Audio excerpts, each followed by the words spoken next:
conferência offline ela surgiu do encontro entre 4 bandas, entre amigos que viram em comum o desejo pela fiel exposição do Evangelho de Jesus Cristo.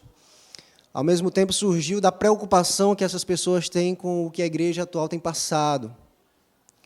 Pessoas que não conseguem perceber a discrepância que existem entre as mensagens que estão sendo pregadas nos nossos púlpitos. A iniciativa foi de apresentar o trabalho dessas 4 bandas, o trabalho autoral que surge aqui na Paraíba, valorizar a nossa música e, ao mesmo tempo, tornar as pessoas, os nossos irmãos, sensíveis aos evangelhos que são pregados nos dias de hoje. Não a banda, mas o projeto, o sonho surgiu no ano de 2007, quando Jesus me alcançou e alcançou também o meu irmão Júnior, que é o guitarrista da banda. Nós, apaixonados por hard rock, resolvemos colocar a arte aos pés de Cristo. E somos gratos a Deus por esses 7 anos de caminhada, por esses 7 anos de espera, de aprendizado, de perseverança, de erros e de acerto, pois nos fez crescer mais no conhecimento da graça e do Evangelho de Jesus Cristo. Hoje a banda tem como propósito apresentar da forma mais genuína possível este Evangelho que é tão belo e mostrar a beleza de Cristo, revelada nas Escrituras, através das nossas canções. Essa conferência tem um diferencial, que é o fato de, primeiramente, ela ser movida pela paixão. Ela não é movida por marketing, não é movida por ideias mirabolantes, é só pela paixão, pelo Evangelho. Foi simplesmente para que as pessoas pudessem ser confrontadas pela mensagem do Evangelho. As pessoas que são tocadas pelo Espírito Santo estão sentindo falta do Evangelho de Cristo, porque a televisão mostra um Evangelho que não é o Evangelho de Cristo. Muitas vezes nas igrejas o Evangelho de Cristo não é apresentado de forma coerente, de forma genuína.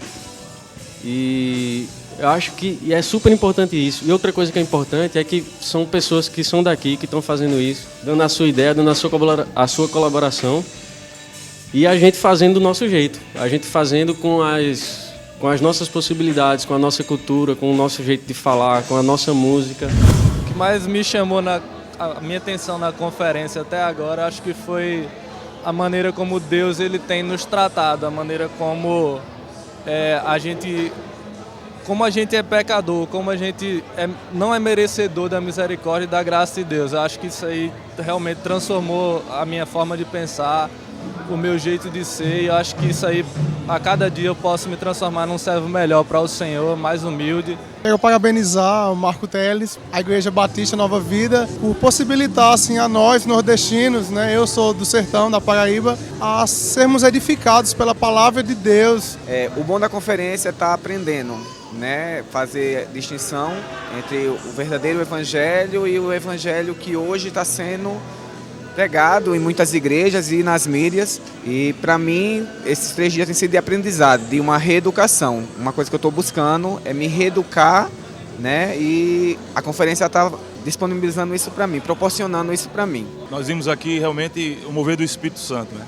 Você viu que tanto os conferencistas como as bandas, por serem paraibanas, e todo o conteúdo, toda a letra voltada realmente para o cristianismo, uma letra cristocêntrica, e isso assim, nos trouxe bastante alegria. Vim com minha família e fomos muito abençoados. Essa conferência precisa acontecer muitas vezes. Eu achei incrível ter essa quantidade de bandas paraibanas, principalmente eu acho até para as pessoas que não conheciam terem acesso, né, e conhecer. E também o que me surpreendeu, mas me deixou feliz de ver a qualidade de tudo, das canções, das letras. Fiquei muito feliz, estou gostando bastante. Eu vim aqui de Pernambuco e a conferência está sendo maravilhosa. É uma conferência que ela está tratando pela raiz mesmo, né, de algumas questões que nós temos visto hoje no nosso meio, no meio evangélico, né? Eu vejo com muita tristeza, porque, na verdade, a própria palavra ministério significa serviço. E, ao contrário da etimologia da palavra, hoje o que as pessoas querem é ser servidas. É um tapinha nas costas, é quando chegar na igreja ser recebida de uma maneira diferente das demais. Almejam o ministério não para servir, Eu lembro de uma história quando eu estava fazendo um projeto missionário no sertão e tinha um espaço que a gente ia precisar usar para fazer uma peça evangelística. E alguém falou para mim, esse espaço não pode de jeito nenhum. E eu perguntei por quê. Ele falou, não, porque aí é a cadeira onde vai ficar as cadeiras da autoridade, né? Eu falei, bom, mas essas autoridades são quem? São prefeitos, são vereadores? Não, são os pastores. Eu falei, bom, então eles mais do que ninguém vão entender que a gente precisa desse espaço, né? Então hoje as pessoas querem o pastoreio, como o Paulo fala, excelente obra almeja, mas que almeja de fato para servir, não para ser servido. Quando eu vi nas divulgações online aí do offline, eu fiquei muito feliz. Eu digo, Deus, era disso que a gente precisava, né? De alguém que dissesse, ei, acordem, isso não é evangelho, isso não tem nada a ver com o evangelho da graça de Jesus. Então os evangelhos de hoje não são o evangelho de antigamente. O evangelho de antigamente é cruz, é serviço, é renúncia, e o de hoje é totalmente oposto a isso. Pelo menos em sua maioria, para nossa tristeza, mas ainda existem aqueles que, como por exemplo os organizadores dessa conferência e muitos outros ministérios espalhados, Brasil afora por onde a gente tem ido, que primam por essa busca, o verdadeiro evangelho simples e puro como ele é, sem acréscimo, sem nada. A minha decisão em participar desse projeto, em apoiar a conferência a ser realizada aqui na nossa igreja, foi justamente no encontro que tive com o Marco Teles em um seminário de missões urbanas, aqui realizado pelo Ministério Jovem e Adolescente de Adolescentes da nossa igreja, e ele compartilhou a temática que iria ser abordada, os temas, né, que seriam abordados, e eu entendi que foram temas assim, muito bem selecionados, muito relevantes e muito pela necessidade. Eu acredito que o assunto que está sendo abordado aqui na conferência, e muito bem abordado, como foi no caso do pastor Renan, pelo Marco, e também hoje pelo pastor Gabriel, foram de uma importância grandiosa para pensarmos e repensarmos o Evangelho à luz das Escrituras Sagradas. Para você, qual a relevância do tema Os Evangelhos de hoje? Esse tema é muito relevante, porque hoje a gente tem vivido essa questão desse fenômeno do avanço da tecnologia, da facilidade da comunicação. Tem comunicação o tempo inteiro em todo lugar, tem comunicação na rua, no outdoor, nos carros, todos esses veículos de comunicação o tempo inteiro jogando informação em cima da sociedade. Isso é bom por um lado, porque você pode vincular a verdade a esses meios e ecoar bastante a verdade, mas é ruim por outro lado, porque fica muito mais fácil, todo mundo tem acesso à comunicação, todo mundo pode comunicar alguma coisa, qualquer pessoa pode comunicar alguma coisa, e nessa a gente tem inúmeros comunicadores absolutamente alheios, ignorantes das verdades bíblicas, comunicando uma série de bobeiras, e a gente precisa parar um pouco. Para as pessoas que não viram, né, que não puderam vir hoje à noite, você poderia nos dar um resuminho do que você pregou hoje à noite, pode ser?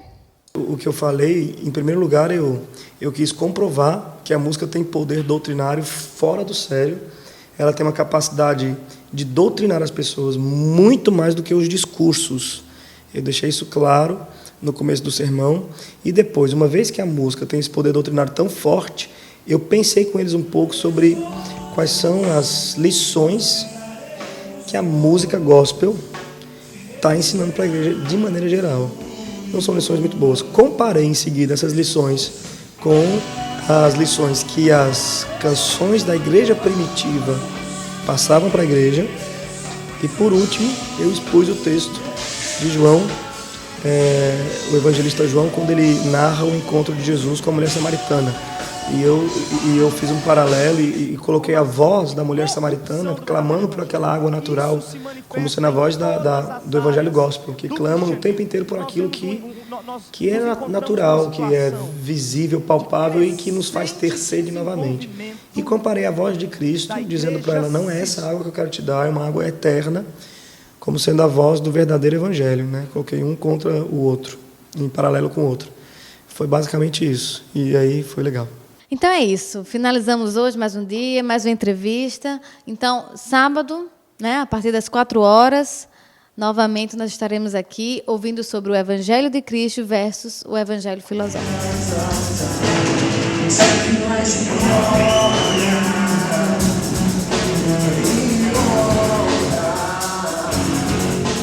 Never turn these stars from